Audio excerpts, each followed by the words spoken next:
The Trump White House just killed critical race theory training in federal agencies. It's the stuff that claims all white people are racist in this inherently racist country. So once again, the big orange meanie does something no one had the guts to do before: eradicate a punitive ideology that ruins businesses and lives, and it's one that you pay for. A disease born from the hateful halls of left-wing academia, critical race theory undermines the positive core beliefs of America by redefining the nation as an engine of oppression. This leads to discord in schools, families, and now even work. The top attribute of a great employee: positive attitude. CRT replaces that with grievance and envy. And what you're seeing on America's city streets are its results, starting on campus, then leaking into unconscious bias training at work, culminating in infantile rioters who use this ideology to justify violence. You wonder why these clones accost people at restaurants? They've been brainwashed to think you're unconsciously racist, and they're there to wake you up. Unconsciously racist means even when you say you aren't racist, the response is, no, you just aren't conscious of it. That's a cult.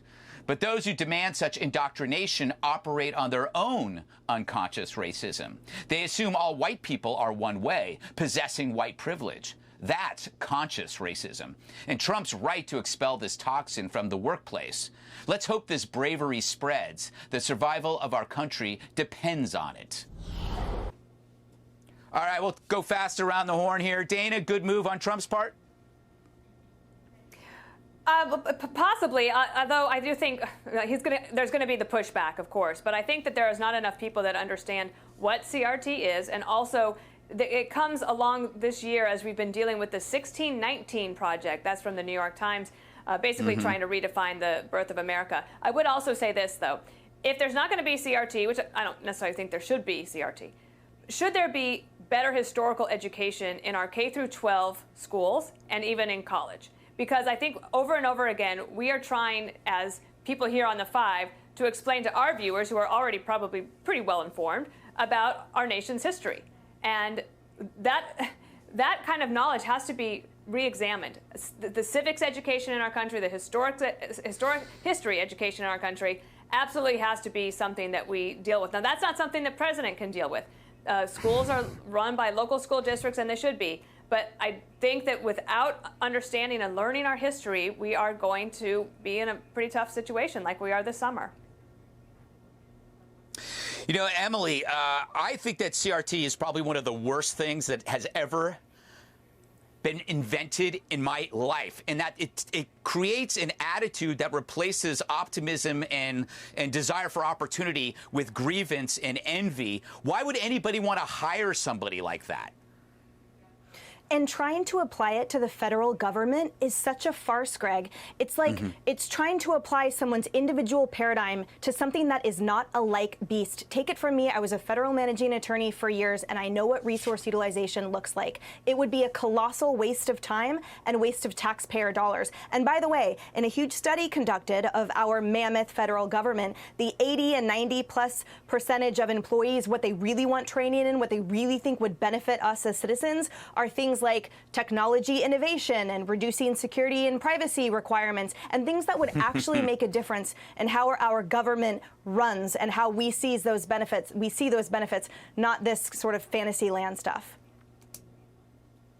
You know, Jesse, even liberals like this because they saw CRT undermining the soft and hard sciences in academia. They started to infect everything with this ideology of race. Greg, I'd like to say something on behalf of white people right now. Dana, hold my hand. Oh, God, no. God, no. No. Now I'm scared. That was a test. It was a joke. I was just seeing if Dana was paying attention. I didn't have anything to say. But good. Dana, you stopped me. I felt the squeeze. Good job.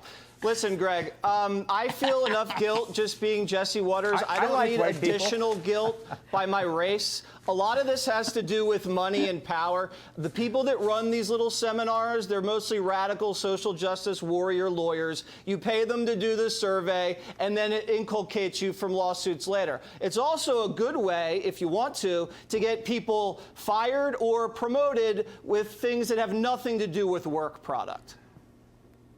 My problem with the You're dead right on 1619 that. project. My problem with the 1619 project is its narrow focus. I'm over 10% Native American. That means that 10% of my descendants were here thousands of years before 1619. Latinos are the biggest minority group in this country. Native Americans have to be recognized as well. We have this laser focus, this narrow focus on a minority that has been oppressed and justly needs recognition for that oppression and discrimination. So do other groups as well. And the best way to do that is with everybody integrating together, not separating. That's it.